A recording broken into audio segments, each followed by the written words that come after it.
Baik, selamat malam Pak Aziz. Mohon maaf apabila kami melakukan presentasi Zoom pada malam hari dikarenakan sudah waktunya mendekati untuk kegiatan magang PITBIM. Kami dari kelompok 8 yang beranggotakan saya Wisnu Adi Nugroho dan Ica Aurelia Nabila serta Gilang Ramadan. Ya, yaitu kami mewawancarai sebuah organisasi bernama Kelas Pagi Jakarta. Jadi kelas pagi ini merupakan sebuah merupakan sebuah kelas yang digunakan untuk melatih kreativitas serta komunitas seni dengan berbasis pendidikan informal dan kolaborasi lintas disiplin. Nah, kelas pagi ini merupakan sebuah wadah belajar yang bebas, terbuka, dan inklusif bagi siapa saja yang memiliki minat di bidang seni, khususnya fotografi, aksara Jawa, dan tari. Tidak seperti institusi pendidikan konvensional, kelas pagi mengedepankan pendekatan belajar yang pasi- partisipatif, di mana proses menjadi lebih penting daripada hasil akhir dan interaksi antar individu menjadi elemen kunci dalam penciptaan karya. Tempat ini, yaitu Kelas Pagi Jakarta, dirancang sedemikian rupa untuk menumbuhkan kreativitas, memperluas wawasan, serta membentuk ekosistem seni yang dinamis dan berkelanjutan. Untuk alamat Instagramnya yaitu @kelaspagijakarta dan untuk alamat Kelas Pagi Jakarta yaitu berada di Jalan Brigjen Katamso, Prawiro Dirjan, Kecamatan Gondomanan, Kota Yogyakarta, Daerah Istimewa Yogyakarta. Berikutnya yaitu adalah bagian struktur organisasi Kelas Pagi Yogyakarta. Yang pertama ada ketua kelas yaitu sebuah pemimpin utama dalam pengambilan. Pemimpin utama ini bertugas untuk mengambil keputusan juga sebagai perwakilan kelas dalam koordinasi dengan dosen atau pihak fakultas. Untuk wakil ketua yaitu dapat membantu ketua kelas dalam menjalankan tugasnya. Sekretaris dapat membantu dalam tugas untuk catat mencatat notulensi serta pembuatan laporan. Bendahara untuk melakukan laporan keuangan, koordinator akademik untuk mengkoordinasi kegiatan belajar, koordinator non-akademik mengatur kegiatan di luar kelas seperti bakti sosial, komunikasi, seperti bakti sosial, outing kelas, dan sebagainya. Untuk yang si kegiatan bertugas untuk menyusun dan melaksanakan agenda kelas atau non-akademik. Untuk si kreativitas, yaitu membuat kegiatan kreatif seperti lomba kelas, dekorasi, dan lain-lain.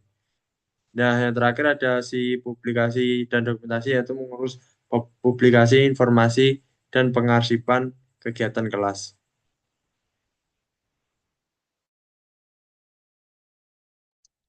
Berikutnya akan saya lanjutkan. Lalu di sini ada aplikasi sistem teknologi informasi. Yang pertama ada fungsi akuntansi yang berperan mencatat, mengklasifikasi, dan menganalisis transaksi keuangan kelas Bank Yogyakarta.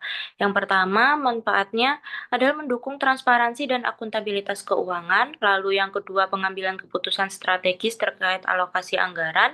Yang ketiga, mempermudah pengelolaan kas, investasi, dan gaji pengajar atau staff.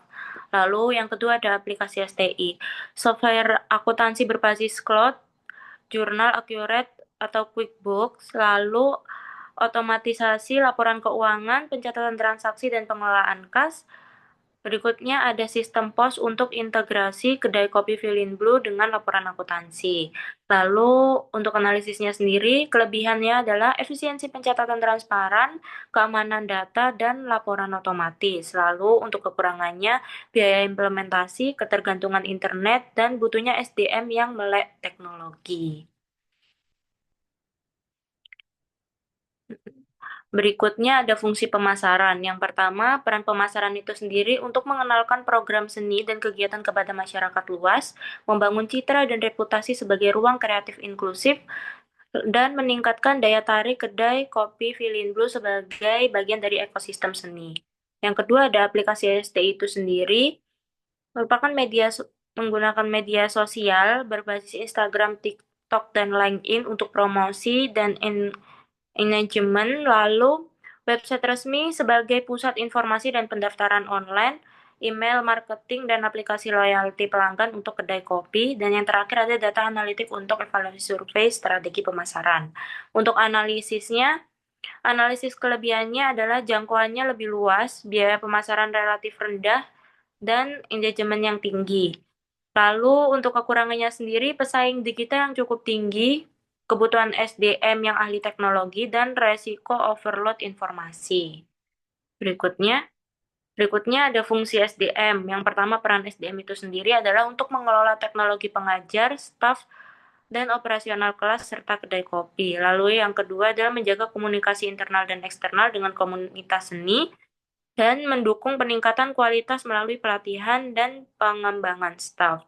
Untuk aplikasi STI-nya, menggunakan software berbasis cloud untuk manajemen SDM, platform rekrutmen online dan seleksi tenaga kerja, e-learning untuk pengembangan keterampilan SDM, serta aplikasi komunikasi dan manajemen tugas.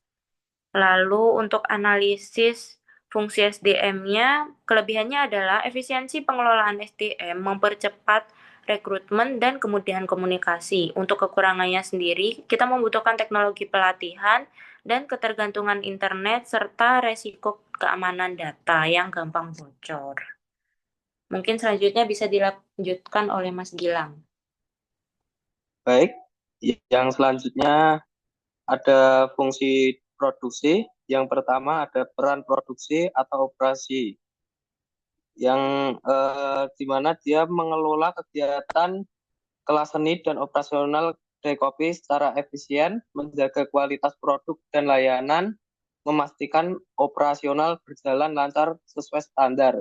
Yang kedua ada aplikasi STI, aplikasi manajemen jadwal kelas dan reservasi, software inventory digital untuk persediaan bahan baku kedai kopi, sistem pos terintegritas untuk pencatatan transaksi, dan platform komunikasi internal untuk koordinasi tim. Dan yang ketiga ada analisis. Yang pertama kelebihannya efisien jadwal, kontrol stok lebih baik, peningkatan produktivitas. Dan kekurangannya ketergantungan kepada teknologi, biaya, implementasi, butuh pelatihan SDM. Berikutnya ada fungsi keuangan. Yang pertama peran keuangan, mengelola arus kas, perancangan anggaran dan laporan keuangan, dan juga menjaga keseimbangan keuangan untuk kelangsungan program seni dan usaha. Yang kedua ada aplikasi STI, ada software akuntansi digital atau Mekari Jurnal, Zahir Accounting. Yang berikutnya sistem pos untuk otomatisasi transaksi kedai kopi, aplikasi budgeting untuk perencanaan keuangan, cloud storage untuk penyimpanan dokumen keuangan dan audit. Dan yang ketiga ada analisis.